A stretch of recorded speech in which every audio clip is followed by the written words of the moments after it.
Ew. So it'll be a chill day today. We're gonna get some stuff done. We're gonna learn about David Livingston to start off with. You know the guy. He's an explorer, and we're gonna learn about him together. Because if you don't know him, then you'll know. You'll know very well. Hey, Biggie, bitchy, Biggie, can't you see? Sometimes the world just hypnotized me. You know how it is. David Livingston, a young doctor, stood in a small room in the city of London to study a map of Africa. Yeah, map of Africa. I think let's go back to the big old map of Africa there. There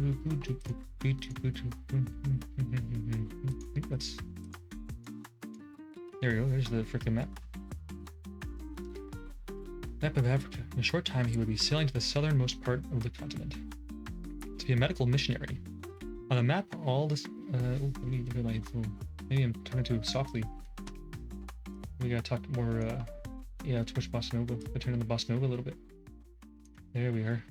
That should be good. In a short time, he would be sailing to the southernmost part of the continent to be a medical missionary. On the map, all the center parts of Africa was marked unexplored. Many people believed that this part was one vast desert. David Livingston hoped that he would be able to explore the unknown land and help the people who lived there. Hey, that's a good thing to do. Lots of doctors actually doing this. Maybe they just had the doctor's spirit. They had the spirit of the doctor inside their little bodies there, ready to jump out and attack. Wah! Wah! I'm a doctor, I'll heal you. Wah! Those are good old doctors. Hard work lay ahead of Livingston, but he had been used to that from his earliest childhood. He was born in Blantyre, Scotland, out of the family of 13. Everybody's from Scotland too. That's interesting. But in Scotland, one of the family of 13. His father, who was a poor tea merchant, was forced to send his son at the age of 10 to work in a cotton mill. Ooh, brutal. Here, the young lad labored from 6 in the morning till 8 at night. Why are they stop kids from doing a hard day labor and getting some good pay?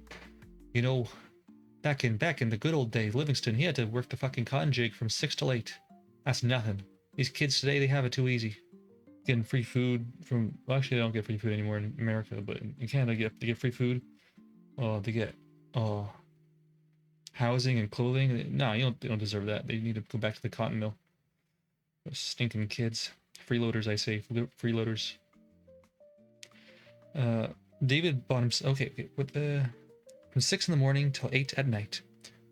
With part of his first week's wages, young David bought himself a Latin textbook. After the day's work was done, he spent the evening in study. Well, it's not much of the evening. It's basically just like 2 hours and a little bit.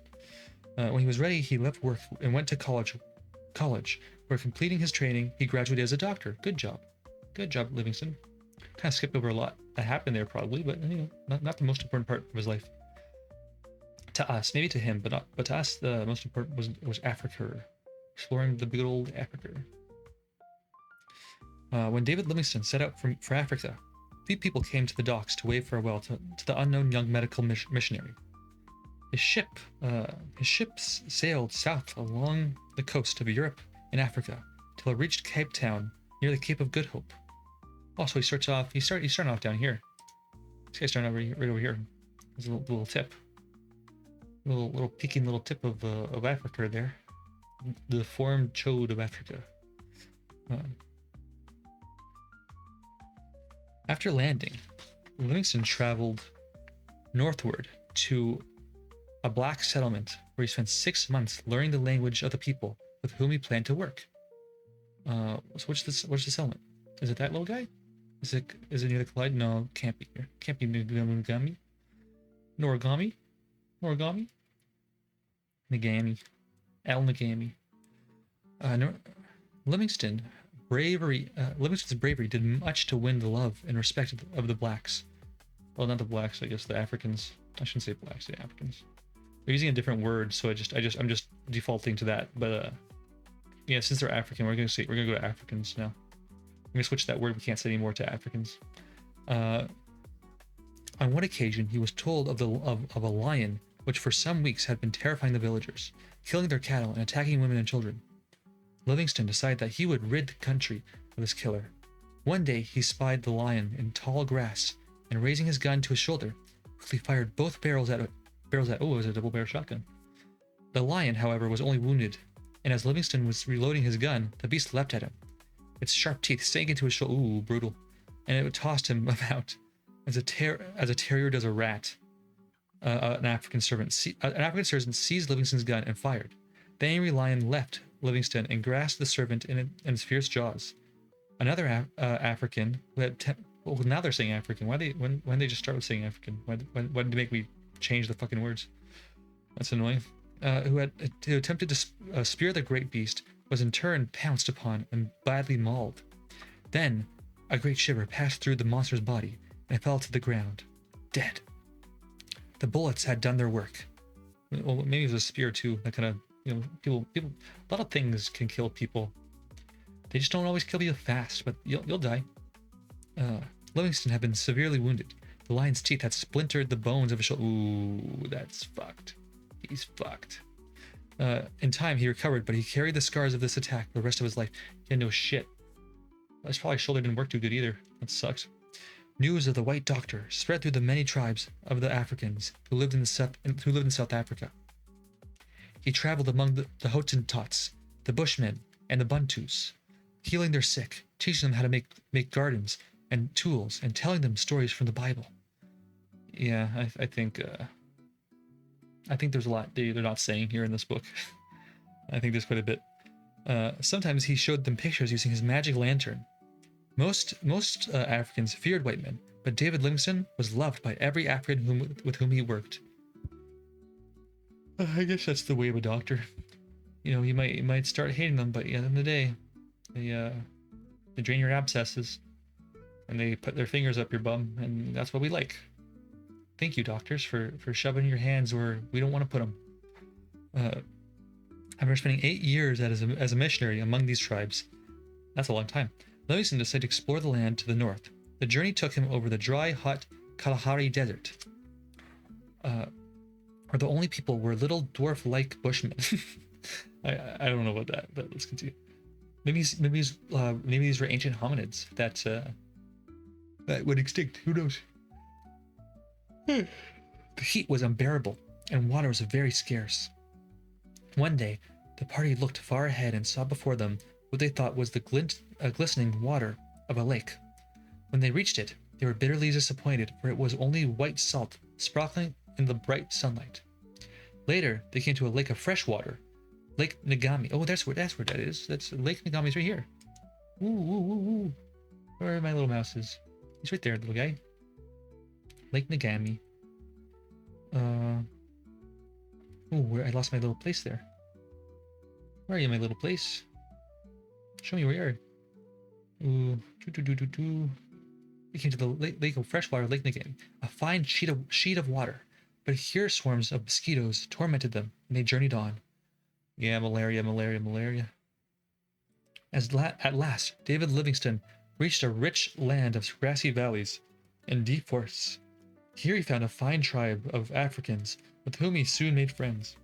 These people, known as Makololos, became his trusted companions for the rest of his life. Oh, that's sweet. Livingston wished to help these Africans to a better way of life by bringing to them teachers and missionaries. Their land, however, was a difficult one to reach, from the south over the Kalahari Desert. When the Mokololos told him of a mighty river to the north, Livingston planned to journey there to see if it flowed to one of the great oceans, the Indian or the Atlantic. If it did, this waterway might prove to be another route by which men could enter the country of the Mokololos. Sekelitu, the chief of the Mokololos, guided Livingston to the banks of the Zambezi, which is one of the Africa's 4 largest rivers. Where is it? There it is. Right. Oh, it's right here. Zambezi, right there. I'm tired, sorry. If on the map showing the course of the Zambezi River. Livingston decided to travel westward up this waterway to its source, and then later to travel eastward to its mouth. How'd you know east was the mouth? How'd you know that? I thought you didn't know. I thought you were just going west. And you just thought, oh, because you see which way the river's going, I guess. That makes a lot more sense. You just look at the river and be like, oh, it's going down. That way's down. Yeah. Should have thought of that one. I feel like it would be more pertinent to like more important, like better use of time to like go first find the inlet and then find the first find the outlet and then find the inlet. You know what I mean? Like get people actually to go in there. Livingston wished to help with 27 sturdy Makalolos for guides. He started upstream to by canoe. The supplies were scanty: a few biscuits, a little tea, sugar, 20 pounds of coffee. That's a lot of coffee. 3 books, clothing, and instruments. Boiled zebra, yummy. Elephant and antelope. And antelope meat were all provided from time to time by the hunters in the party. Oh, so they just found them and killed them. I guess they're like the only water source in the whole freaking desert. I guess it makes sense. Some of the native chiefs demanded payment in goods for safe conduct through their country. This caused Livingston's food supply to dwindle. On the river banks, giant hippopotamuses sprouted and long-faced crocodiles swarmed in the water. Overhead, huge creepers twined from the bottoms of trees. Bright, strange flowers sent their heavy perfumes through the air. Livingston traveled through dense tropical forests and hot, steamy swamps, infested by poisonous insects which bit and stung him. This sounds like a fun time. Each night, the Mokololos who traveled with him plucked soft grass for his bed, and after setting up his tiny tent, slept at the door, keeping watch over their friend. This doesn't seem too. They don't seem like friends on equal playing fields. If you seem more like servant and master, if I were to, I feel like they should take turns in the tent if they're really friends. Like, hey, you want some tea? Or hey, you want some coffee? And I have my doubts. I'm really tired. I have my doubts. I'll take a little drink. Livingston was greatly disturbed when he saw slave dealers driving gangs of helpless Africans to the coast to be sold as slaves. These unhappy creatures were chained together so they could not escape. Those who lagged behind were flogged mercifully, and the sick were left to die. It was brutal. Along the route of the slave traders lay the bones of the unlucky victims. Livingston longed to help these people. He promised the natives that he would do all in his power to rid Africa of slavery. It took him. I think there still is slavery in Africa. Actually, I don't think he actually succeeded. I think in certain parts of the center of Africa, there's still there's still slave trade. Oh jeez, I'm dehydrated. Oh jeez, Merge. That's all me. That's cringe. I'm not gonna do that again. But hey, it made me laugh a little. So, jokes on everybody's watching. Haha, sucks to you guys. You one person watching. Haha. Okay. The rainy season had not yet arrived, and often the heat was unbearable. During the day, the temperature was never below 96 degrees Fahrenheit. In this hot, unhealthy climate, Livingston fell ill with malaria fever, and became so weak that he could not walk. A friendly chief gave Livingston the gift of an ox, which he named Sinbad. Aw, cute. I wonder if they're gonna kill and eat the ox. Unlucky Sinbad in the 40 Thieves. Wait, Sinbad? Who's Sinbad? Sinbad the sailor. Sinbad's the sailor, yeah. Oh, I love Sinbad. I love Maggie and the Adventure of Sinbad. Oh, what a pleasant show. Even though Livingston was still shaking with fever, he journeyed on Sinbad's back through the deep forest along the river. Oh, Sinbad's a freaking awesome guy. Sinbad the freaking ox. He's sick as fuck. We love Sinbad. Even though Livingston was still shaking with fever, he journeyed on Sinbad's back through the deep forest along the riverbank. One day, when they were crossing the river, Sinbad threw the sick man off his shoulder, back into the water. Livingston had to swim to shore. On another occasion, Sinbad stumbled in Livingston was thrown headlong into a swamp. Oh my god. Sinbad. Chill. When Livingston reached the source of the Zambezi River, he was not ready to turn back. He wished to continue westward till he reached the White Man's Sea, the Atlantic Ocean. He was very weak. During the journey, he had suffered no less than 27 attacks of fever. Holy crap. This guy can't catch a break. However, as the party made its way to higher ground, Livingston's health improved. Interesting. Soon, a white man's trading post was sighted, and here supplies of food, clothing, and medicine were obtained. What? So there were already people there? He didn't discover shit. This guy's full of shit. Okay. He and his companions rested for 10 days. They learned from the traders that the little Portuguese town of Loanda on the Atlantic coast was not far away. When Livingston reached the town, he was greeted by an Englishman, Mr. Gabriel, who offered the doctor his bed. Never shall I forget, wrote Livingston, the luxury I enjoyed in feeling myself again in a good English bed after 6 months sleeping on the ground. Yeah, it's really kind of brutal sleeping on the ground. You could like dig up the dirt, like be nice and soft, but like there's really nothing better than like just having like something separating you from the ground. Just like a freaking little bit of give, you know? It's good, it's good. Oh, there's a picture.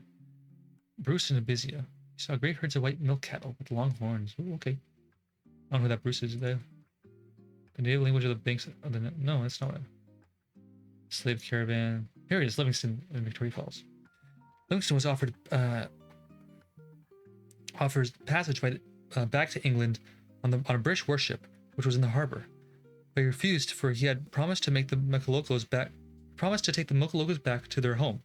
He feared that these black men might fall into the hands of slave dealers if he left them to return home alone. So he turned from the White Man's Sea on the long journey eastward. Huh? Okay. The journey there had taken 6 months, but the homeward one took twice that time, for the men were now weary and tired. When the home of Mokolokos was reached, there were great celebrations. The whole town swarmed out to welcome the travelers. The men decked themselves in their best suits of white and red caps, which even them a rather dashing appearance. We gave them a rather dashing appearance.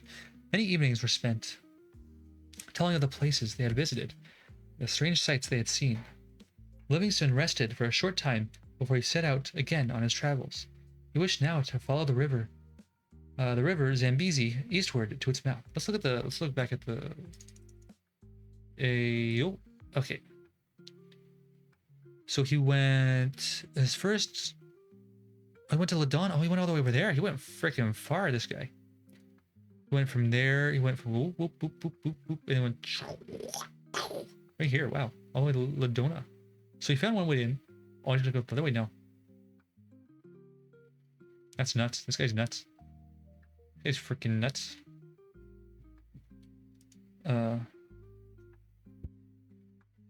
Place where they had visited in the strange sense. Many evenings are spent telling of the places they had visited and the strange sights they had seen. Livingston rested for a short time before he set out again on his travels. He wished now to follow the river Zambezi eastward to its mouth. The route from Mokoloko country westward to the coast had been full of dangers. Perhaps the route eastward would be an easier one. This time he had no difficulty in getting guides. The Mokolokos loved the great white doctor and wished to travel with him. After journeying downstream for 2 weeks, Livingston saw in the distance 5 white columns of spray rising high into the air. He heard a roaring that grew louder and louder. He was told by his guides that they were approaching a great waterfall. Soon he stood at the spot where a mighty river hurled itself amidst clouds of spray to a vast canyon far below. He was paddled out in a canoe to an island which overhung the crest and looked down on the great falls in the world. About 2.5 times the height of Niagara Falls. Ooh, shit, that's big. From them rose great clouds of mist and vapors. Oh no cheap streams, no. Go away. Aaron heard roaring the creek louder and louder. He was told by his guide that they were approaching a great waterfall. Okay, so there rose great clouds of mist and vapor, which the natives called the smoke that thunders. In his diary, Livingston wrote, what did he write? As Zaire Lazy wrote, it is as though the Thames River at London were to plunge into a chasm and be carried along some 30 miles, seething and roaring between steep banks. That's crazy. Well, hey Cosmos, how's it doing for you, bud? How's your outing there? How's your outing there when you went on there? How'd it go for you? Nice. You feel accomplished. You feel like you feel freaking. You feel invigorated. You feel adrenaline pumped. You feel sick AF. Sick as in good, not sick as in sick. Yeah, fuck yeah. Yeah.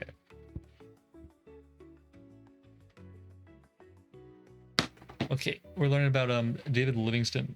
He's a doctor from Scotland, and he's hanging out. Oh, look at the map. You know, he's hanging out with these guys called the Mokolokos. He's like good friends with these guys, and he's finding like Victoria Falls, which is I think like the biggest waterfall in Africa. And he's like discovering all the sea roots and stuff. So that's where we're going right now. So what stuff did you get? What stuff did you guys see when you went out? Like you just like hang around like around the mall or something? Like what did you guys do? You get up to anything fun?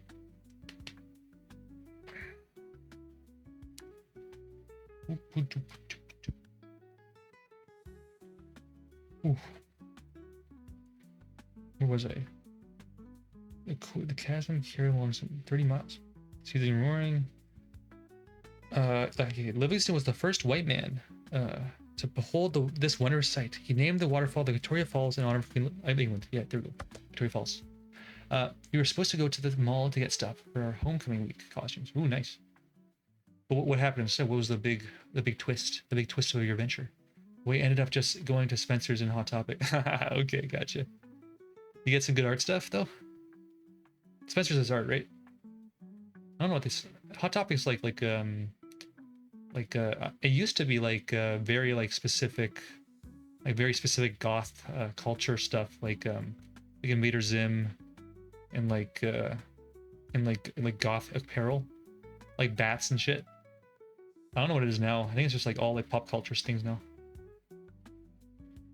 Like Spencer's is like the edgier version of Hot Topic. Edge? What?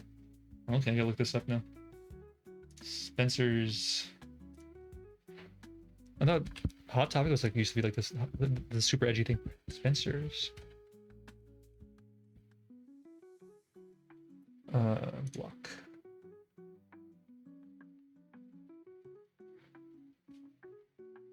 Okay, gotcha. Jewelry and food.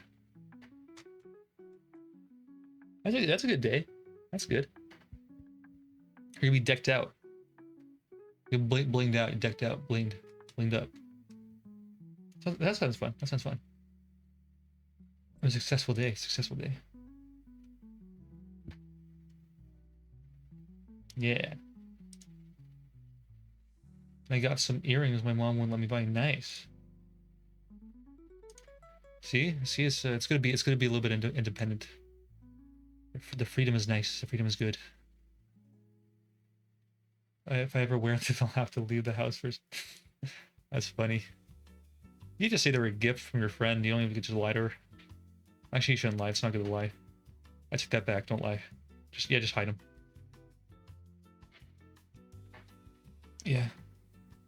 But hopefully this turns into like a like a more like you could do more often. Go out more often by yourself there. Less chaperones. More independence. Won't let me wear them because they have the ear cup with the chain. I don't get it. Why is that bad? Okay, first of all I need to look at what the ear cup with the chain is. I'm sure it's something innocuous though. Okay. Ear cuff chain.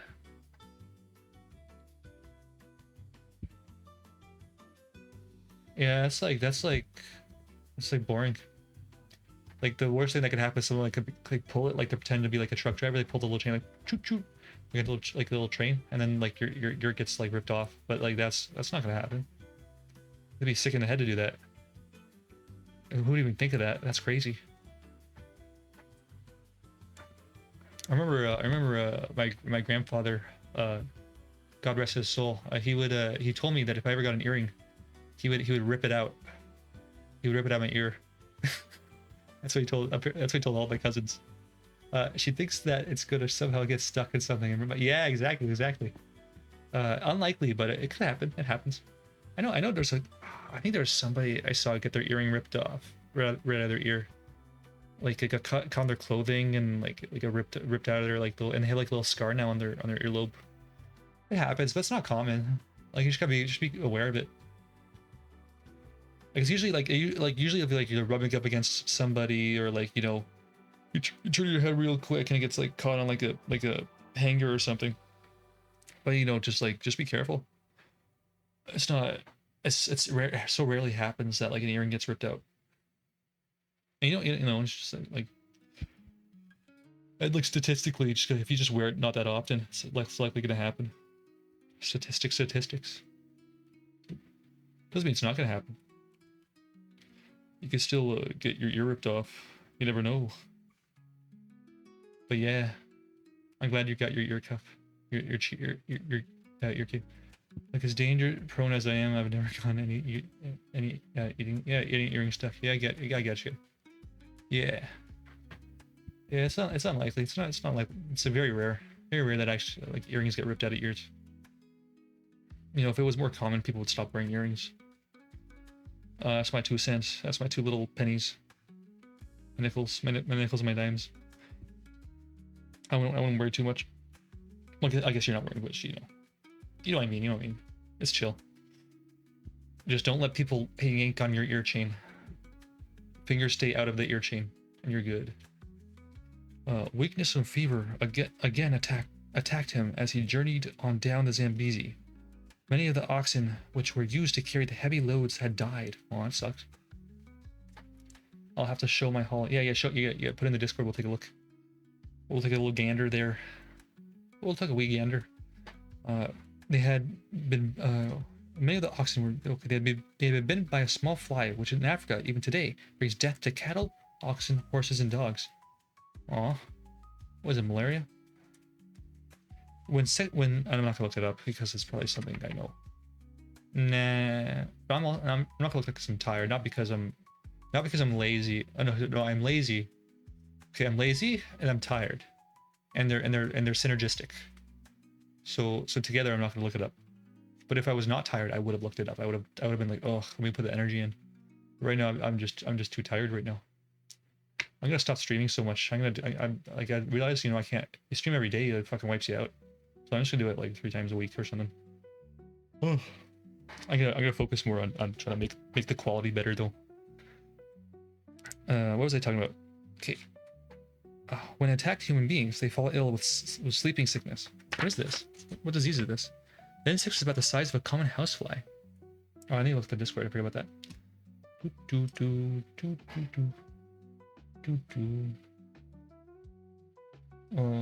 No, we're good. You'll show me later. Its body is brown and there are bars of yellow color across its a beak. It makes a peculiar buzzing sound. It's called the tizzy fly. Its name rhymes with the word Betsy. Etsy fly. Tetsy fly. Titsy tootsie tipple double wapple fly. Fly why die. Why fly.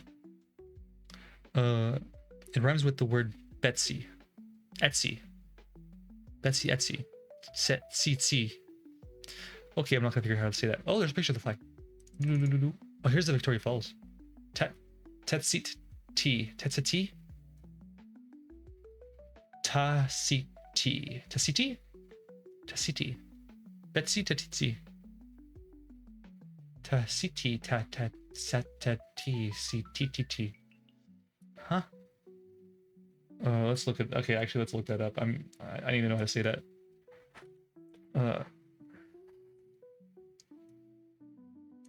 Tetsy fly. Tetsy fly. Insect.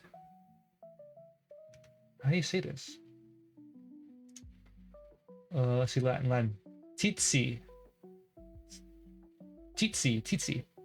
It's Tsitsi. Yeah, tsitsi. What's it is? Tsitsi fly. There we go. Thank you, Wikipedia. Boop, boop, boop, boop.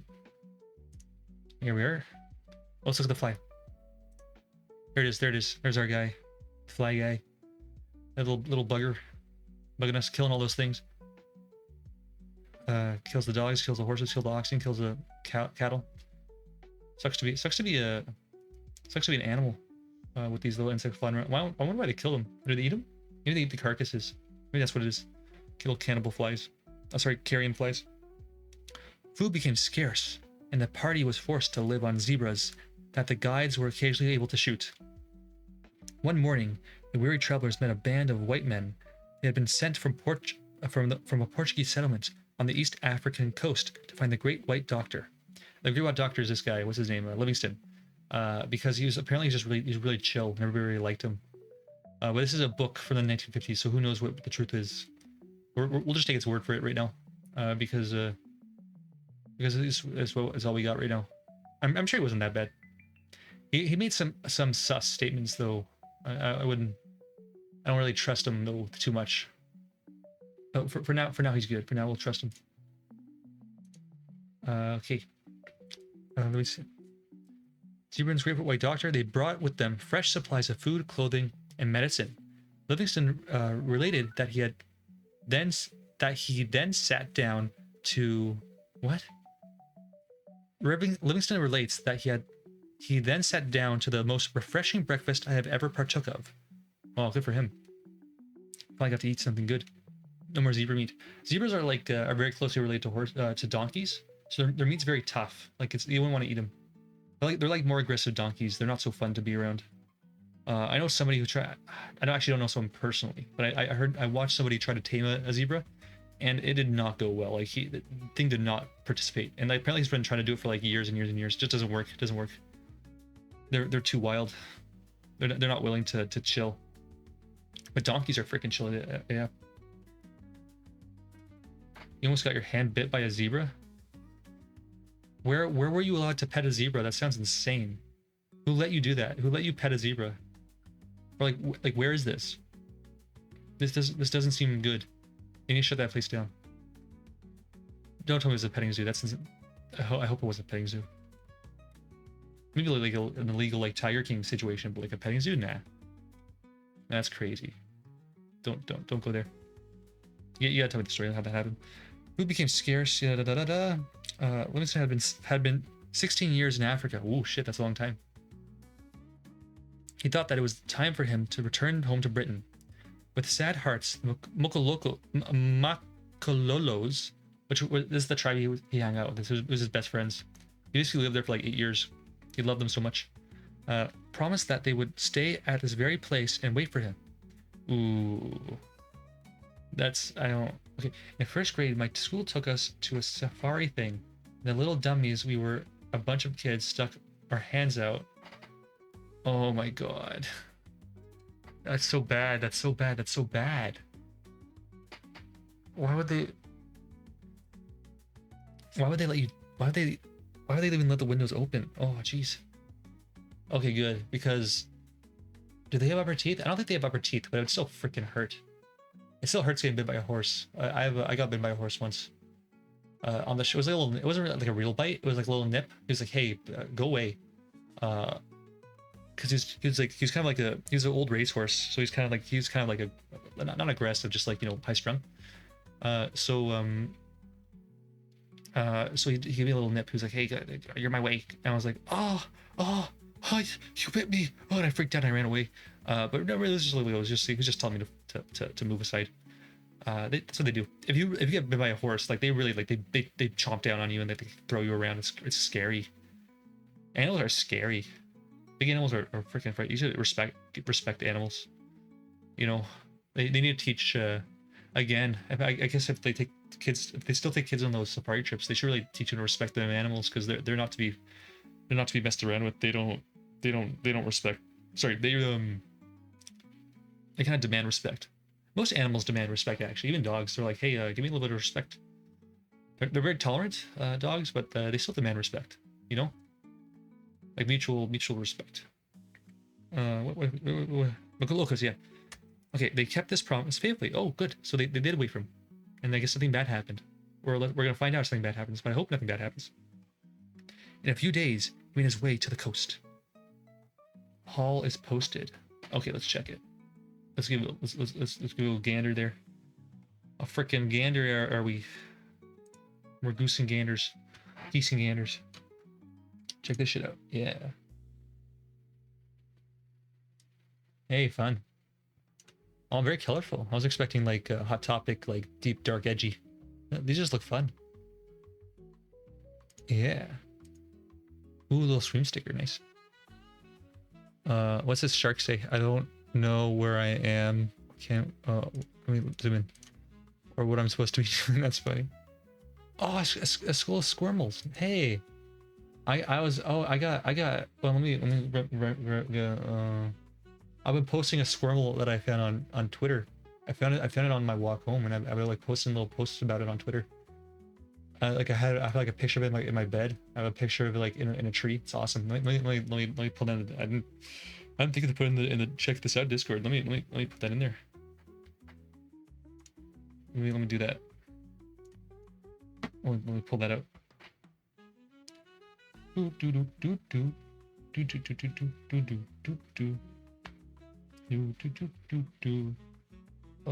Let's see.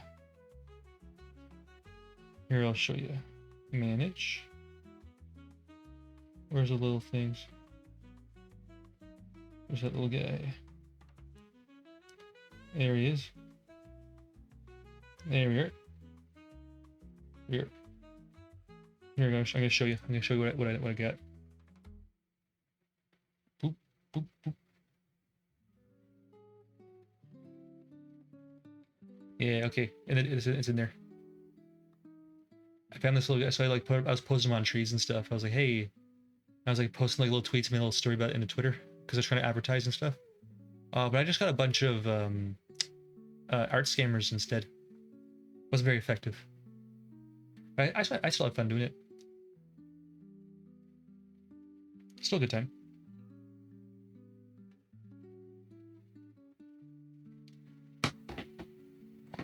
Okie doke.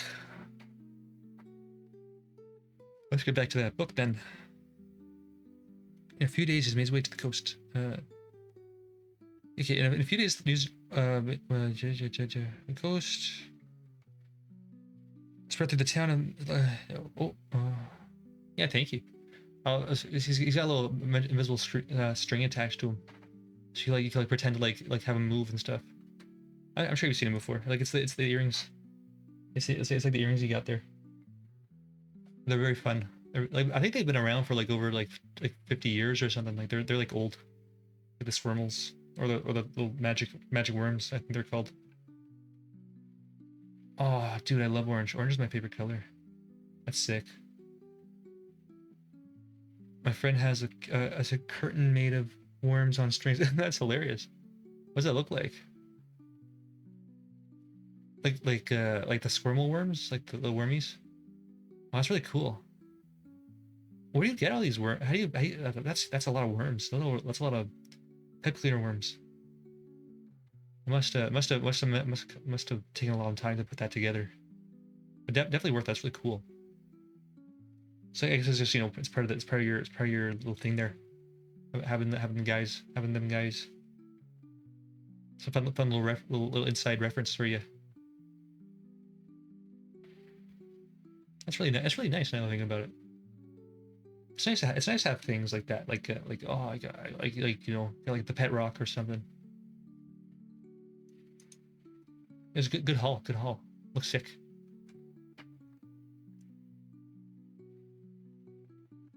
Oh, is that the one with the chain? Yeah, it's the one with the chain. Those are cool too. Like the sun and the moon. I like that. What's that symbolize? There's some Sumatrian, sorry, Sumer, some like Sumer ancient thing with the sun and the moon and like the combination of the two. I don't remember. That was years ago. I don't remember a lot of things that I would like to remember. As you grow old, as you grow old and sick and tired, and you get brain matter destruction. Your gray matter starts to shrink, and you get plaque in your amygdala, and then you start forgetting things, and that's what happens when you. So that's why you gotta stay healthy and strong and powerful. And you gotta drink. You gotta do plasma transfusions with the small children, so that we could stay virile and young. And yeah, I'm already dying. I'm dying. Cosmos. I only have so much time left. What do you want in my will? I'm running my will. What do you want? You have anything? You have my glass eye. You have my peg leg. You could have my. You could have my. My fake arm. Whatever you want, Cosmos. It's yours. Just name it. Anything my will. I gotta send to the lawyer soon. So you gotta tell me what you want.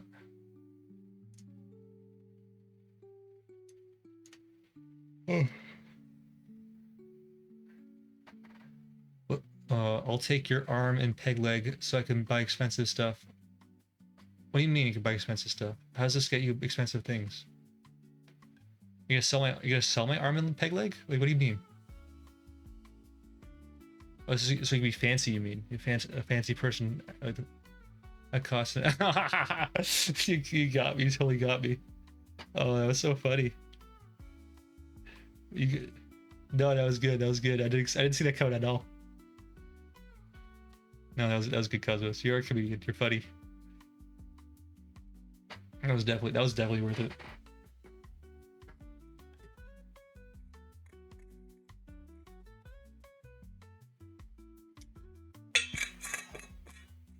Okay. Oh, enough fooling around. We gotta learn about David Livingston. In a few days, he made his way to the coast. News of his arrival spread through the towns and villages. Crowds were waiting to look at the man who had become a hero. He had braved great dangers, sickness, heat, savage peoples, and the fear of the unknown. Oh yeah, he was getting robbed and stuff on the way.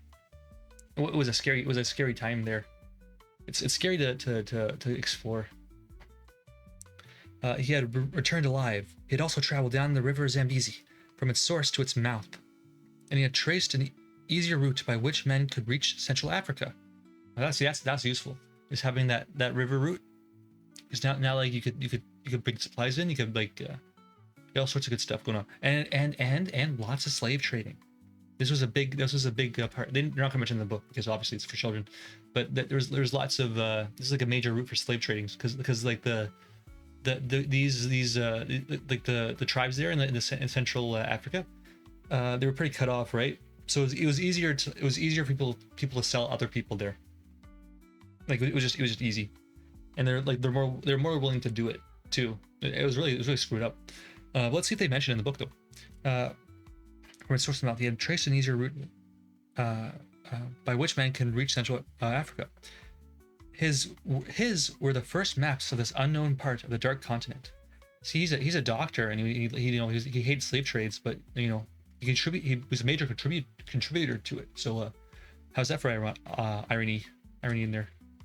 After a short rest, Livingston boarded an English warship, rounded the Cape of Good Hope, and sailed to Britain. Hundreds of people thronged. I haven't heard that in a long time. Thronged the docks to welcome home the great man. You know what thronged means, Cosmos? I don't know if I know the specific definition. Let's look it up. I want to make sure I know what I'm not mistaken. Thronged. Fill a precedent place. Crowded. Thronged. Like, well, yeah, it's just a large group. They could it's just saying like crowded. Throngment. Flock or be present in great numbers. Yeah. See, just large group. What an interesting word. I don't think we use that anymore. When was the last time you used the word thronged? I don't think I've ever used it actually. I've only read it. Oh, who's thronging? Who's getting thronged right here? You use it before when? In what context? What context do you use the word thronged? Oh, I don't believe you. I think you're messing with me. I think you're messing with this old demented man. You gotta explain yourself here, bud. Uh, I think I at least used it in like 10th grade in English. Yeah, see, that doesn't count. That doesn't count. Right? Like, because you're doing like a presentation or something like that. Like talking about like history stuff and whatnot, you know?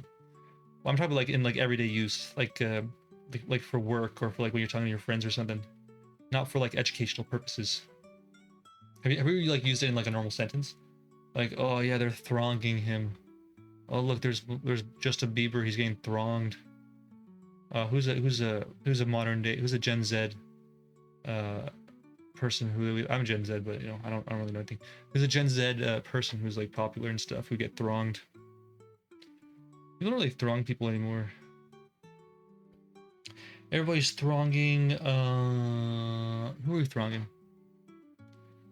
Used it as a throng of people.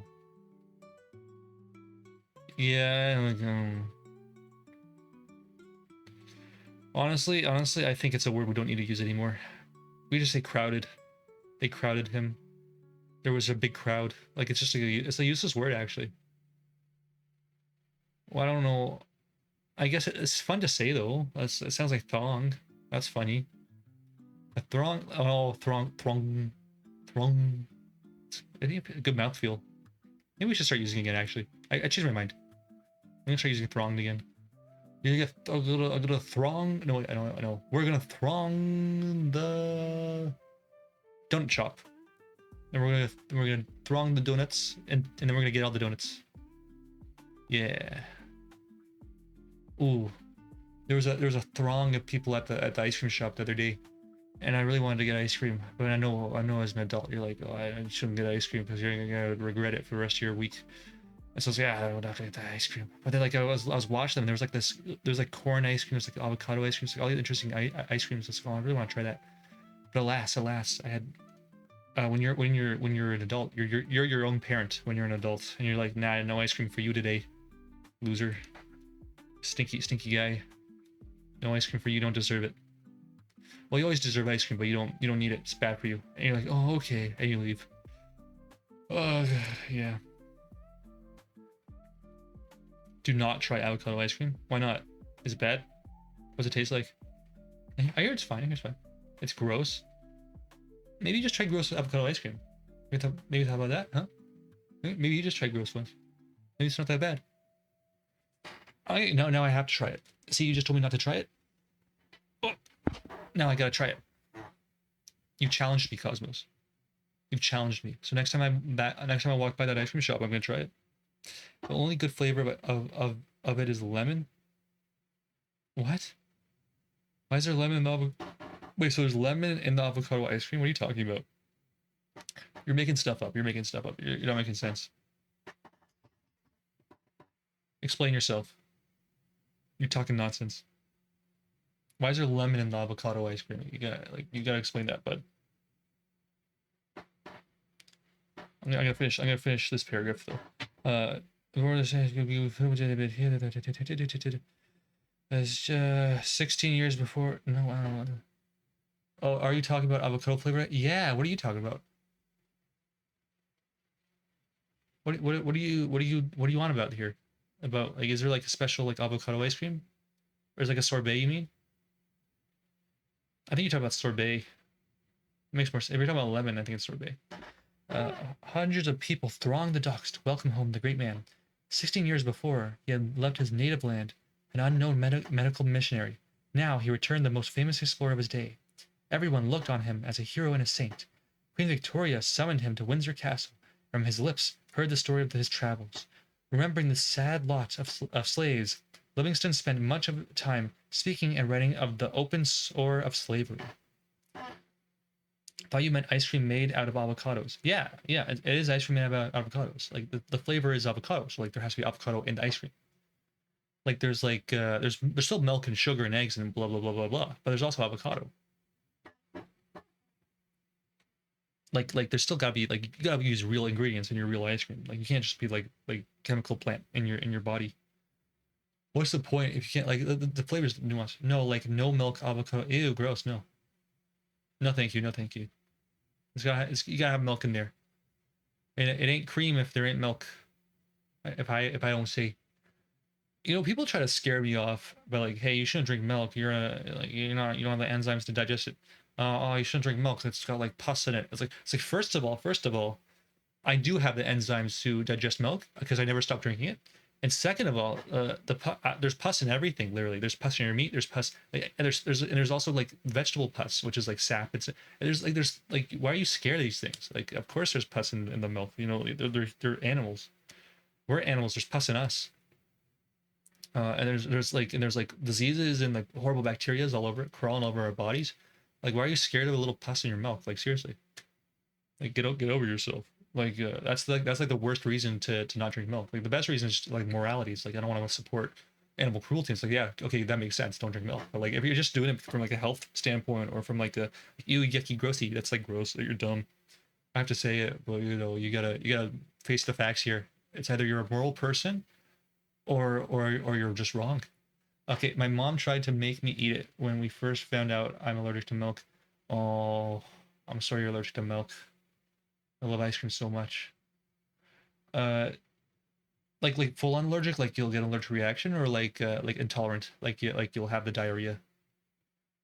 Uh, yeah, it sucks. I would hate to be allergic to milk. I'm a little bit allergic to chocolate. Like, I get a little bit of a runny nose, but I can still eat it. I still enjoy eating chocolate. I shouldn't eat it though. No, like my tummy. Oh yeah, yeah. So you're just intolerant. You're just a little intolerant. Like, if you don't get like a runny nose, if you're not getting like a histamine response, it just means like you're a little intolerant of it. Uh, yeah, like you could get. You're not lactose. Oh, interesting. So like it's literally just milk. Wait, so like just milk? Like what do you mean by just cream? Or is like that's your only allergy? Like you're okay with like butter? I guess butter doesn't have lactose in it. I guess butter is just fat. It's a very interesting allergy. I can eat cheese and ice cream and butter. Okay, that doesn't make any sense, Cosmos. Now, now, now I'm wondering what's going on there. Maybe you're like mildly lactose intolerant, and because cheese has like way less lactose, and like cream and ice cream has like a lot of fat in it, like you're technically having less lactose. But straight milk makes my stomach hurt. You might be a little lactose intolerant. I don't know. I would get that investigated. That sounds like it's something fun to investigate for like an allergist or like a doctor. Yeah, you should. You should. I feel like if you have like I don't know about your parents' insurance, but if your parents' insurance are able to cover that, like I'll go for it like right away. It sounds very interesting. Have you tried the lactose pills? Yeah, I noticed there's a lot of like a lot of younger guys have a lot of allergies. Like, there's been a lot more. Ooh, you should try the lactose pills next time you have like next time if you're daring and you want to like try, you're like, oh, that milk looks so tasty and delicious. And next time you want to down a glass of milk, try to have some lactose pills. See if they help. Because if they do help, then like, mystery solved. You're just a little tiny bit lactose intolerant. But if they don't help, then like, ooh, big allergy mystery. That'd be fun. Fun. That'd be a fun afternoon project. Favorite theory about why my allergies are on the rise. Well, let's hear it. Let's hear the fun theory.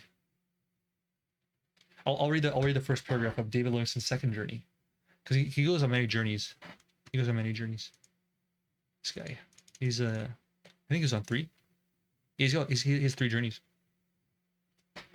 2 years later, Livingston returned to Africa. He found his faithful friend, the Mokololo guides waiting for him on the banks of the river Zambezi. Oh, that's nice. On the journey inland, he planned to explore the region to the north of the Zambezi.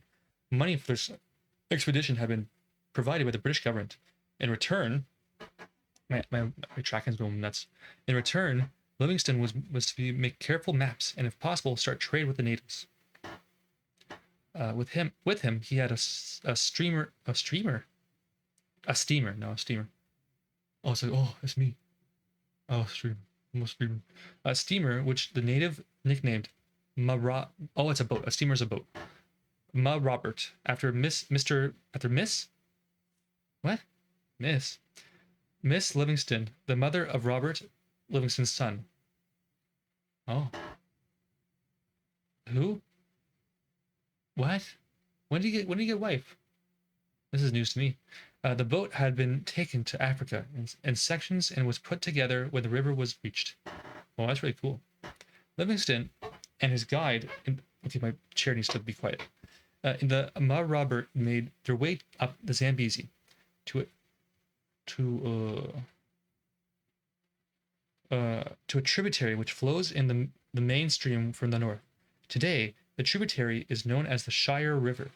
They traveled for over 200 miles up the Shire River until they came to the rapids. Then the boat had to be left behind. Oh, that sucks. And forced to travel on foot. Hundreds of native tracks ran through the deep forests along the river bank. These were often only a few feet wide, and the ground underfoot was as hard as cement pavement. I guess because it gets walked all the time. Only with the help of native guides was Livingston able to journey northward. One morning, the natives led him to a large lake, which today is called Lake Sherwa. It's right there. There's Lake Sherwa right there. You see the little guy right there. Livingston was the first white man to see it. He wrote in his diary, "It is a lake of bitter water containing leeches, fish, crocodiles, and hippopotami." Well, that's not the best river. It's not the best river I've ever heard. That's a little bit of a stinky river. I wouldn't want to be there. No siree. No way, no how. That ain't for me. Okay, where are we? Livingston pressed on. Cosmos, you can tell me about your fun little allergy? Your fun little allergy theories? Or is it like a long, is it sounds like, or is this like a really long paragraph I'm waiting for? Oh, it's a long paragraph. There we are. Here it is. Okay. So a lot of those, let me drink first because my mouth will dry. I'm gonna dry mouth all the time.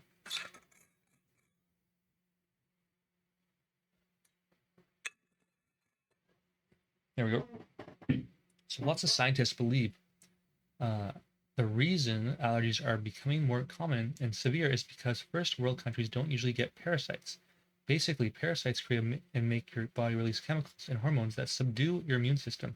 And these chemicals linger in the body and can be passed on genetically. Because first world countries have less parasites, infections, people's immune systems become more hyperactive. I think I heard that before. Yeah, I agree with you. I believe that's one of the causes. Yeah. I also like to think about the microplastics and like the pollution and shit. But like I think it's because, and also there's an issue of like of reporting, right? Because like in third world and second world countries, they don't really report their things. So I'd like to know because if it's really like the we don't get enough diseases, we don't get sick enough, so our immune system's like, hey, I gotta freaking move it, bud. I got shit to do. I'm walking here. Hey, bud, I'm walking here. Let me take down your freaking let me take down your kidneys there, bud. Um, yeah, I'd like to see if that's happening also in second and third world countries. Well, they've done some studies in third world countries to compare. Oh, okay. So there's some data then. What was it? You think it was correlate? You think it was correlation or causation there for the thing? What's your theory there? Correlation or causation? Think it's like oh we're just better at testing, or do you think like oh or I think it's like it definitely like you're leaning more towards the yeah our immune systems are overreacting because we're not eating enough dirt and shoving worms in our feet, because I like the worms. Causation, yeah, okay, I'm with you, I like the worm theory. Yeah, we need to get more parasites in us. Let's all get tapeworms. Let's all get tapeworms and they can hang out of our bum. It'd be funny. And they could talk to each other and be like, oh, like you know when you're like you're going swimming or something, like the little tapeworms like pop out has like hey Maurice, you catch the worm game yesterday? He's like, yeah Bob, I caught the word game. Did you see Wormulus the tennis player? And they're like, yeah, me and Wormulus are good friends. We played ball in college. Oh yeah, what game did you used to play? Football. To be fair, my mom got a worm in her foot, and ever since she got it removed, her peanut allergy hasn't been as bad. That's very interesting. I I don't understand how that works, but that's very interesting. Let me think about that for a second. Oh no, there are parasites that affect your allergies, I think. There are. I remember there's a tick that does that, right? There's a tick that makes you allergic to meat. And there's also no, there's something to that actually. No, that's not far-fetched, yeah. There's also something about like people like there's someone like someone they got parasites like people with like autoimmune diseases like they gave them like hookworm or something or some sort of worm. They're giving themselves hookworms and that's like apparently like helping them with like their immune disorders. No, I think this is real. I think this is real. I just remember that now. No, this is real shit. Yeah, this is definitely causation. Yeah, I don't necessarily want to like advocate for like putting parasites in you to cure your autoimmune disorders, but yeah, it is very interesting. It is very interesting. Okay, where were we? What were we talking about? Forced to travel on foot, hundreds of the ground underfoot was hard as like cement.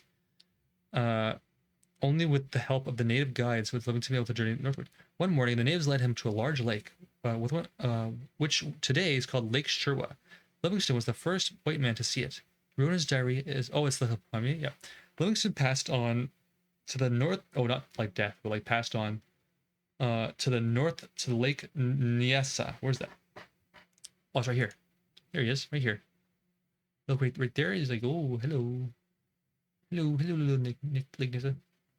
Uh, Another lake of which he had heard, one that had been discovered by the Portuguese, but of which little was known. Presently, he reached its shores. To the east, he saw the majestic range of mountains, which is now known as the Livingston Range. How far is it to the end of the lake? He inquired of the natives. In reply, the natives said, "Whoever heard of such a thing? Whoever heard of such a thing? Why, if one started when a mere boy to why, if one started when a mere boy to walk to the other end of the lake, he would be an old gray-headed man before he got there." Ooh, shit, big lake. That's Sherwa?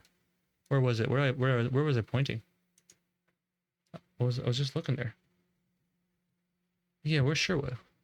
Was it I why how did I lose that? Oh, right here. Oh, it's this guy right here. Ooh, it's not that big. I could make it like a couple days, or maybe 5 days. It'd take me a long time actually. Maybe it'd take me like a month. Uh, in fact, this lake is over 350 miles in length. Oh, okay, let's count. 1, 2, 3, 4, 5, 6, 7. Yeah, maybe a month.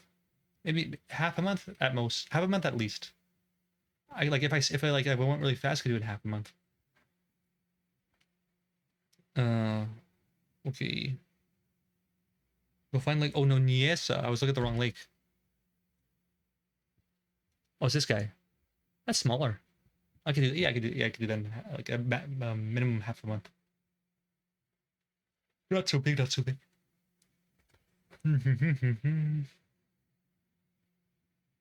Livingston sent home to England for a little steamer she planned to use to explore Lake Niesa.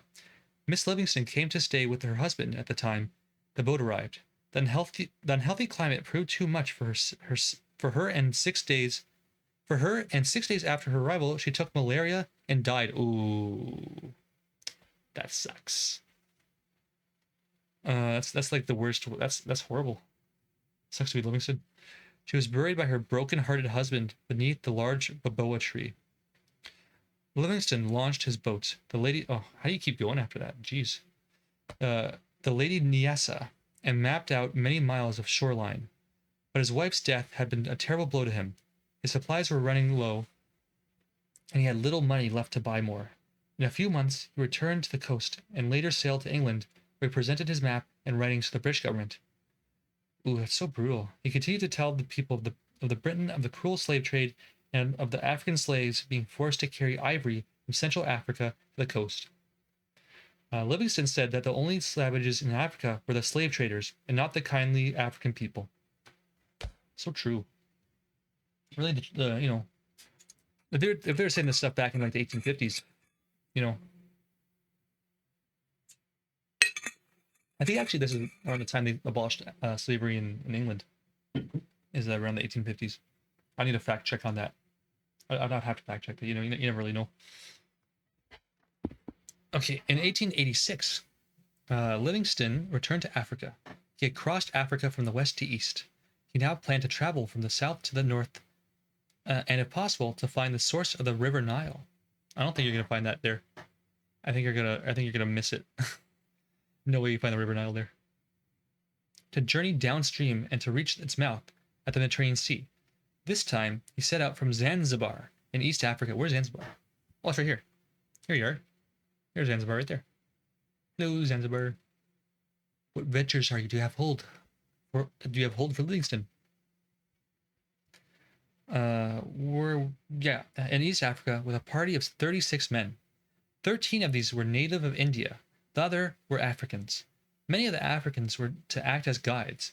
Camels, Indian buffaloes, mules, and donkeys carried the supplies. Livingston's little pet poodle, Chitane, Chitane, Chitani? I don't know. I don't know how to say that. Accompanied the party. I forgot to say the fly name. Let's look it up again. Sitsi. See. Let's see. It's Sitsi. Yeah, Sitsi. Here we are. The Tsetse fly attacked the beast, and some died from the bites. The Indians who were in charge of the animals were cruel to those that survived and mistreated them. Finally, why was that not gonna? Okay. Finally, only one young buffalo remained alive. Ooh, that's not good at all. Food was scarce, and the hungry Indians lagged behind. This is kind of racist. I think we're getting to the racist part of the book. Lagged behind, killed this last buffalo and ate it. Afraid of what Livingston might say, they told him that the beast had died of that's not good. Of sickness, and that tigers had devoured it. Livingston was sure they were not telling him the truth. He asked them, "Did you see the stripes on the tiger?" They all replied, "Yes, we did. They are lying because there are tigers in India, but there are none in Africa." Okay. He caught him. Caught him 4K. 4K, bud. You ain't chicken Livingston. The guides grew discontented and disobedient, and many refused to go any further.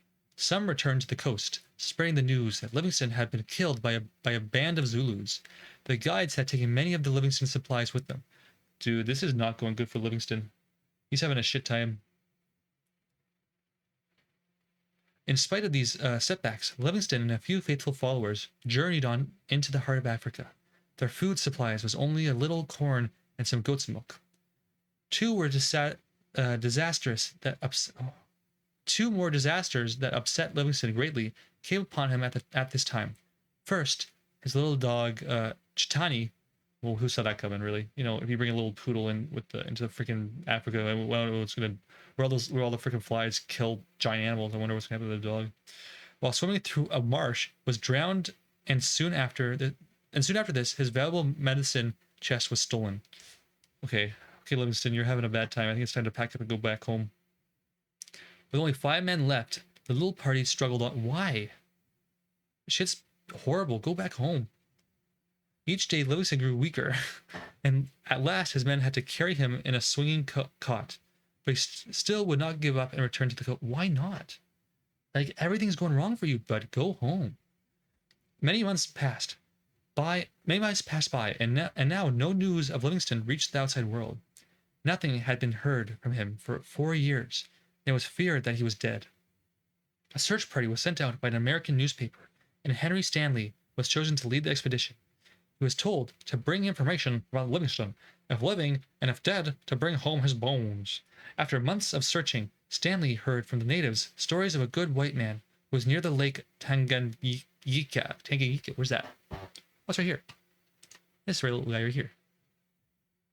Right here, near the red line. One piece of the red line. Right here. Stanley headed north, determined to find out if this man was Livingston. Meanwhile, in the meantime, Livingston lay ill in a native hut. He had all but given up hope of rescue when a native came running to him and said that a great caravan was approaching, headed by a man carrying a flag. He also said that the newcomers had quantities of supplies, a tin bath, and a huge cooking kettle. Livingston replied, "This must be a wealthy traveler indeed, and not one at his wit's end like me." When Stanley entered the village, he was directed to the Great White Door. Great White Doctor. He wrote of this famous meeting in his diary. As I advanced slowly towards him, I noticed that he was pale, looked worried, and wore a bluish cap with a faded gold band around it. He had on a red-sleeved waistcoat and a pair of gray tweed trousers. As I walked up to him, I said, "Dr. Livingston, I presume?" "Yes," he said with a kind smile, lifting his cap. We both grasped hands. I then said aloud, "I thank God, doctor, that I have been permitted to see you." He answered, "I feel thankful that I am here to welcome you." What a nice meeting. Hey, everybody's happy now. Stanley's coming cheered Livingston greatly, and they spent many happy weeks together. Livingston told Stanley he had added to the map of Africa a great new lake, Lake Tanganyika. It lies in a deep basin whose sides are nearly perpendicular, but covered well with trees.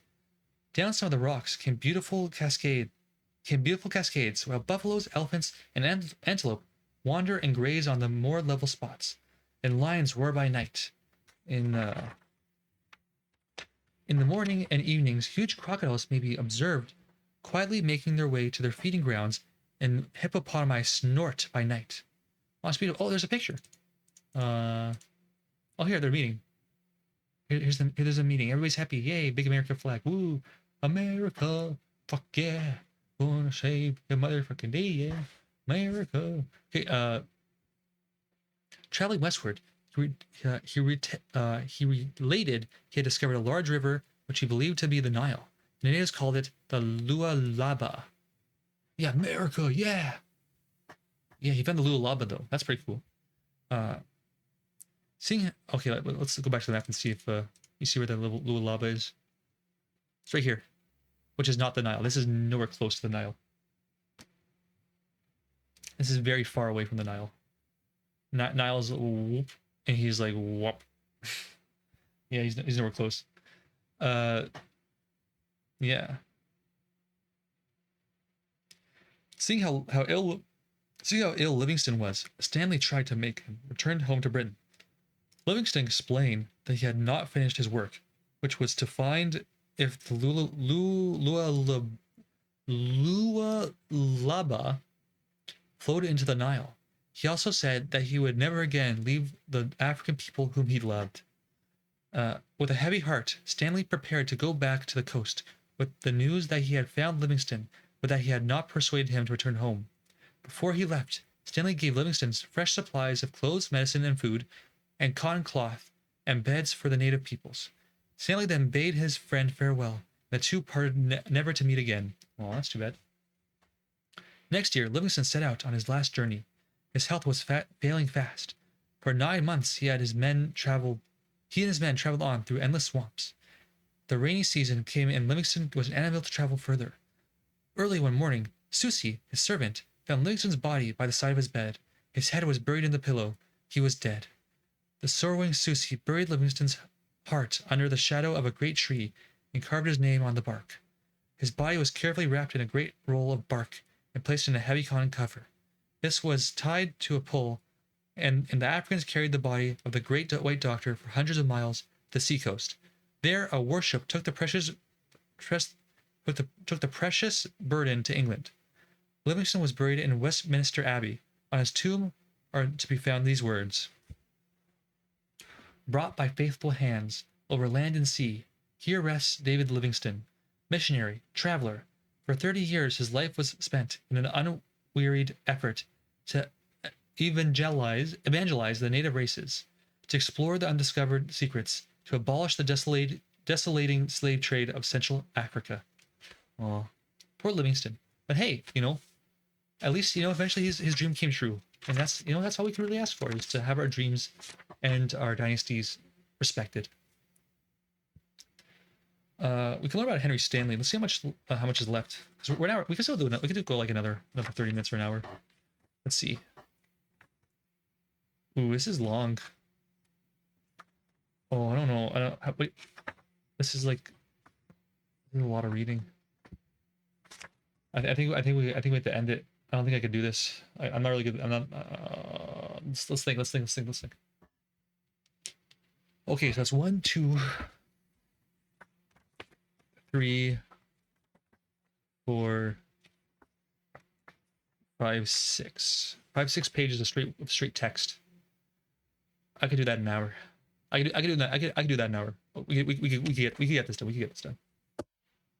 We could do it. Henry Stanley on the Congo. Oh, that's the guy.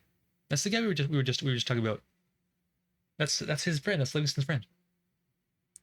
The 4 months that Stanley spent with Livingston in the heart of Africa changed his whole life. From that time on, he resolved to be an explorer and to carry on the work which Livingston had not lived to complete. This was to find out if the Lualaba River in Central Africa flowed into the Congo. Ooh, well, he's wrong. The Niger River or the Nile. He planned also to try to find if Lake Victoria Nyanza was one large lake or a chain of small lakes, and whether Lake Victoria Nyanza and Lake Tanganyika were joined in any way. If you look on the map on page 209, you'll see where these lakes are. Yeah. We got Victoria Falls, and we got Nyanza. What was the last one? In Tanganyika. I don't think they're connected. They might be connected. I don't really know. Maybe like little channels and stuff. What's it called? The thing where it's like the river floods and it's like all the little branches of little rivers and it happens like during like the wet season. I can't remember what that's called. It's called something. Maybe we'll learn about it in the book. You'll see where these lakes are. In the year 1874, Stanley, with a party of 3 white men, landed in East Africa at Zanzibar. They had brought with them a great many coils of brass wire, pounds of beads, and hundreds of yards of cotton cloth, which Stanley hoped to use instead of money in trading with the natives. Stanley also brought a portable boat, the Lady Alice, which could be easily carried in 8 sections. When it was put together, it measured 40 feet in length. Ooh, that's a big boat. In Zanzibar, 350 natives were hired to act as carriers on this journey. The overland route from the coast to Lake Victoria Nyanza proved to be a terrible one. For 103 days, the parties trudged through bushland in the blistering heat of the tropics. Little fresh food could be found, and before many weeks had passed, most of the native carriers were completely exhausted. During the journey, some of them died. One of the white men also died. Okay, yeah, a lot of them died, but one white guy died. Wow, whoa, you freaking holy shit! When Lake Victoria Nyanza was reached, Stanley set up a camp where supplies were stored. After spending only a short time there, he set out to explore the lake. Aboard the Lady Alice, the 2 white men were left in charge of the camp. Natives from the neighboring village distrusted white men and tried to discourage Stanley from sailing on their lake. They told him that it would take years to sail around the lake, that fierce men with long tails lived along the shores, and that these strange creatures enjoyed eating human flesh. Stanley paid little heed to their tales, however, for he was not a man to be frightened by such things. The Lady Alice passed many native villages, surrounded by groves of banana and date palm trees. At the northern end of the lake, Stanley watched the waters of Victoria Nyanza rush headlong over a waterfall down the Nile, towards the Great Sea. Many years before, the explorer Speck had discovered these falls and gazed on this very sight. The west of the lake lay the land. I don't know who Speck is. Who's Speck? Specca? This is a new guy. We never learned about Specca. Damn it, book! You're supposed to give me all the little details. Okay. I guess we're not going to learn about Specca. Or Speck. I don't know his name. Stanley gazed at the very sight. The west of the lake lay the land of Uganda. Here, Stanley landed and visited Mutesa, the powerful ruler of over 3 million African people. This friendly monarch gave Stanley a warm welcome and entered the leader and his party at court for 12 days. Entertained. King Mtesa inquired about the ways of white men and showed great interest in hearing about the Christian religion. Not all of the native tribes along the shore of Victoria Nyanza proved to be as friendly as the people of Uganda. Trouble was in store for Stanley. While the Lady Alice was sailing past a large island, the ship was attacked by some 300 natives. During the fight, the ship ran ashore on the sand, and the fierce warriors dragged it high up on the beach, seizing the oars. They went a short distance away to decide how they would put their 13 captives to death. Stanley had to act quickly to save his men's lives. He commanded his followers to pull the bottom boards up from the floor of the ship and use them as paddles, while he fired with his elephant gun. His men paddled the ship out into deep. Elephant gun is like just a giant musket, huge freaking musket, into deep waters. While he fired his elephant gun, his men paddled the ship out into deeper water. By facing danger calmly and acting wisely, Stanley had saved himself and his men from torture and death. For 57 days, the Lady Alice sailed around the Great Lake, a distance of over 1,000 miles. During this trip, Stanley found that Victoria Nyanza was a single sheet of water, and not many small lakes, as explorer Speck had reported. On Stanley's return to camp, bad news awaited him. Another white man had taken sick and died. Now only 2 white men remained alive, himself and a man named Frank Pocock. Frank Pika Pocock. With a sad heart, Stanley broke up camp and set out to solve the second of his problems, to find if the 2 lakes, Victoria Nyanza and Tanganyika, were in any way connected by water. They probably are. Most of all the Great Lakes in America and in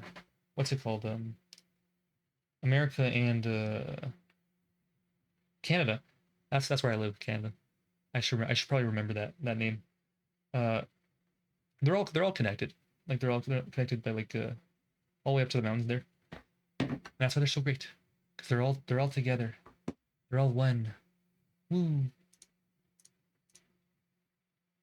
Everything's good. Okay. First, let's say report the kingdom of the yes. Where was I? Victoria Nyanza, and we're in the first. Stanley returned to the kingdom of Mtesa in Uganda and spent several months at the king's guest. Then he started on his journey from one lake to another, through a region of dense forests alive with wild animals. Great round-faced baboons grinned down on the party from the overhanging branches, and long-tailed monkeys chattered and turned somersaults on the boughs overhead. Bows. When Lake Tanganyika was reached, Stanley explored much of the coastline. As a result of this journey, Stanley felt sure that there was no connection between Lakes Tanganyika and Victoria Nyanza. Now the hardest task of all lay before the explorer. Oh, I ran at Bossa Nova. I forgot about the freaking Bossa Nova. Here we are. We gotta get the chill vibes going. As a result of this journey, sure that now the hardest task that lay ahead before the explorer, to reach the Lualaba River and discover whether it was part of the Congo, the Nile, or the Niger. The party journeyed to the west through the deep forests, and at last arrived on the banks of the Great Lualaba, a large native town. This was the farthest point which David Livingston had reached some years before. When Stanley inquired about the river, he was told by a tall, black-bearded Arab trader, Tipu Tib, that the journey downstream would be a very dangerous one. Tipu Tib said it could only be made under the leadership of an experienced guide. He continued, "There are large boa constrictors in the forests, suspended by their tails, waiting to gobble up travelers. You cannot travel without being covered with ants, and they sting like wasps. There are leopards in countless numbers. Gorillas haunt the woods. The people are man-eaters." A party of 300 guns started for the forest, and only 60 returned. This cunning Arab, dressed splendidly in clothes of spotless white, wearing a red fez and carrying a beautiful fully dressed silver dagger, uh, offered his services and promised that he would escort the party for 60 days, for 60 days march for the enormous sum of 1,000 pounds in English money. Ooh, that's a lot of money. That's like $1 million freaking bucks. He also promised to provide 400 men to act as carriers. Stanley was fooled by the Arab's fine appearance and accepted the offer. Yeah, that's how it goes. You can't trust people, you know. Even if you want to trust people, you can't really do that. Everybody's looking to make a quick buck, you know. Everybody's trying to make a quick buck on you. So it's best to, you know, stick to your guns. Trust your friends. Trust your friends. You know they have your back. They'll always have your back, your friends. Accompanied by Tib, the party set off. For several days, the route lay through a thick forest where the intertwining branches overhead hid the sun completely from view. Even at noon, the party traveled in a dim twilight. It was almost impossible to get through the thick undergrowth, and a party of natives was sent ahead to cut a path through the jungle. At this rate, only a few miles could be recovered each day. Everyone was greatly relieved when the river was sighted once more. Stanley divided his men into two sections. One group traveled in the canoes or aboard the Lady Alice, while the other were left to make their way as best they could along the treacherous riverbank. Each day the heat grew more and more unbearable. Perspiration poured from the bodies of the exhausted men. It was not strange that many fell ill. A serious epidemic broke out. Many were stricken with smallpox. Stanley could not leave the sick men behind, so he bargained with the native chief in the village for a huge dugout canoe. This was used as a hospital ship, and in 60 of the serious cases were placed. If you look on the map on page 209, you will see that Stanley's party was very near the equator. The route lay through one of the hottest parts of the world, and one in which is very difficult to travel. Oh yeah, that's brutal. Yeah, going from the Zanzibar to Bomba, crazy. Tipuputib had only guided the party half of the promised distance when he broke his agreement and refused to go any further. Stanley was left in the heart of Africa, and worse still, in cannibal country, with 149 men and only 40 guns. Furthermore, food was growing scarce, and the natives in the villages along the river refused to trade. They scoffed at Stanley when he offered coils of wire and necklaces of beads in exchange for food. Stanley knew that they were man-eaters, that they were man-eaters waiting for a chance to kill all his party. By day and by night, he and his men had to be on alert, ready to fight back any surprise attacks. These terrible words were heard everywhere along the riverbanks. Meat, meat, ah, aha! Now we shall have plenty of meat.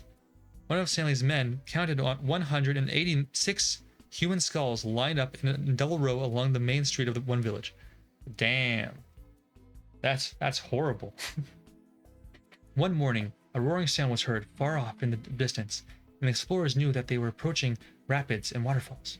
When they reached the rushing waters, it was only with the most skillful handling that the canoes were guided through the great jagged rocks. Through seven series of rapids, the most experienced steersmen guided their frail boats. At last, they could go no further, for they had reached the crest of a steep waterfall. On either bank, high rocky hills towered up. Only one course was open to Stanley, and that was to go around the falls. Falls by land. No matter how difficult it was, he and his men had to carry their supplies, canoes, and Lady Alice over this portion of the route. Stanley decided to make a path through the rock in order to make the journey easier for his men. This tremendous task took a long time, but he carried it out so well that he won the respect of every African man in this expedition. Proudly, they named their leader Bula Batari, the Rockbreaker, a name which clung to him for the rest of his life. Frank Pocock suggested that the falls be named Stanley Falls in honor of their leader. Farther downstream at the village of Rubanga, the weary travelers were given an unexpected and friendly welcome. They were fed on bananas and fish. While Stanley was resting here, he learned for the first time that the river on which he was journeying was the Congo. Oh, it's the Congo River. Hey. Stanley's troubles were not over. He had reached another stretch of the river, where the natives were unfriendly and were also well equipped with ammunitions and muskets. Ooh. which they had obtained from traders who had come up the Congo from the Atlantic coast. That's no good. That's no bueno. In this part of the river alone, Stanley and his party fought off 31 fierce attacks. That's a lot. I'm surprised they're still alive. He's a lucky guy, this Stanley Pocock. News of his coming reached a village long before he did. The natives had their own methods of sending messages. By beating on their huge wooden drums, they telegraphed warning signals from one place to another with great speed. At another series of rapids, Stanley received his great... Oh, there's a picture of this. Let's see if it's racist. Interesting. You decide, Cosmos, you decided this is a racist picture. I leave this in your hands. But I think it's very interesting that someone would depict somebody like this. Let's go back to the map. Yeah. Okay. And another series of rapids, Stanley received his greatest blow. Here, his friend Frank Pocock. Not that bad? Yeah, I don't think it was that bad either, honestly. But you know, I don't like to take chances because I don't want to get canceled. That's not true. I'll risk it. I'm you know me. I'm all about sharing. Let's risk it. Let's keep it up. Let's go keep it up. It's not a very good drawing though. I don't really understand this drum right here. Not the best drum, honestly. Yeah. The natives sent messages by beating on their huge wooden drums. Yeah, that's cool.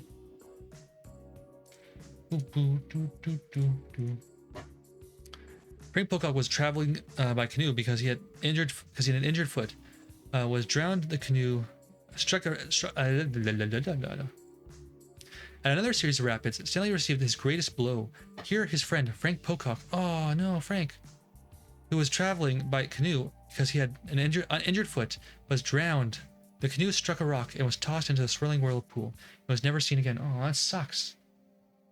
That's the worst. Poor Pocock. I like Pocock a lot. He was like my favorite. I liked him more than Stanley, honestly. I think Pocock was pretty goated. For a time, a gloom seemed to descend over all the party. Many of the men refused to go farther down the river, which had brought only sickness, trouble, and death. Some did desert Stanley, but in a few days they returned and begged for his forgiveness. Good. Stanley seems chill. Now they heard rumors that they were near the Atlantic coast. One of the villagers told Stanley of a white man, an Englishman, who some years before had reached this place from the sea.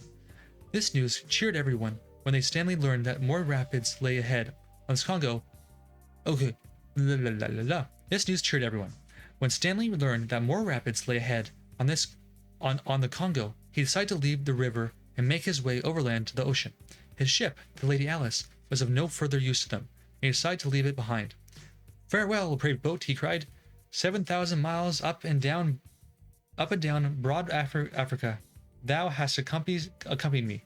For over 5,000 miles, thou hast been my home. Aw, poor Lady Alice, you served us well, but now it's time to say goodbye. Let's go back to the map. Boop, boop, boop. Boop. Okay. Staggering through the forest, a feeble, half-starved caravan arrived at the little town of Boma, near the Atlantic coast. The white people in the town gave a rousing welcome to Henry Stanley, who had for 999 days had faced untold dangers and had journeyed across the Africa from east to west. And if you turn that 999 upside down, you get 666. Oh! Yeah, it was many things. Before returning to England, he took his faithful native helpers back home to Zanzibar by the water route around the Cape of Good Hope. Well, that's nice of him. Stanley had found a new route up the Congo River into the heart of Africa. Largely because of his efforts, this section was opened up to traders who come here to obtain ivory, rubber, and oils from the red. Oh, that's. That didn't end too well for them. Yeah. Okay. Let's hope that doesn't end badly for everybody. Natives. The work which David Livingston had so ably begun had been completed by his friend Henry Stanley. The two explorers between them had thrown open the heart of darkest Africa to the world. Stanley was knighted by Queen Victoria for his great work in Africa. When he died, on his tombstone, Below his name, there were carved 3 words. They were Bula Matari, the rock destroyer guy, and Africa. That's nice. And that's the end of that. Oh wait, spec after this. Should we read about spec? Let's see how long this is. Ooh, this is long. Oh, then we have Samuel Baker. Oh, this is a lot of shit. Yeah, I think we'll save that for next time. Okay. Thank you guys for joining me. Thank you, Cosmos. I don't know if anybody else is there, but I hope you had a good time if you are. Learning about all the African explorers. And, you know, like finding out about all these different rivers. And yeah, if anybody's watching, I got a Discord. We discuss random shit. We got Twitter. I post dumb shit. And yeah, that's it. Okay. Hope everybody has a good night, and hope everybody has a happy, healthy Monday. Good night and goodbye, everybody. And keep on exploring. Keep on exploring and adventuring the world. Goodbye, goodbye, goodbye. Good night, Cosmos. Good night. Salute, salute.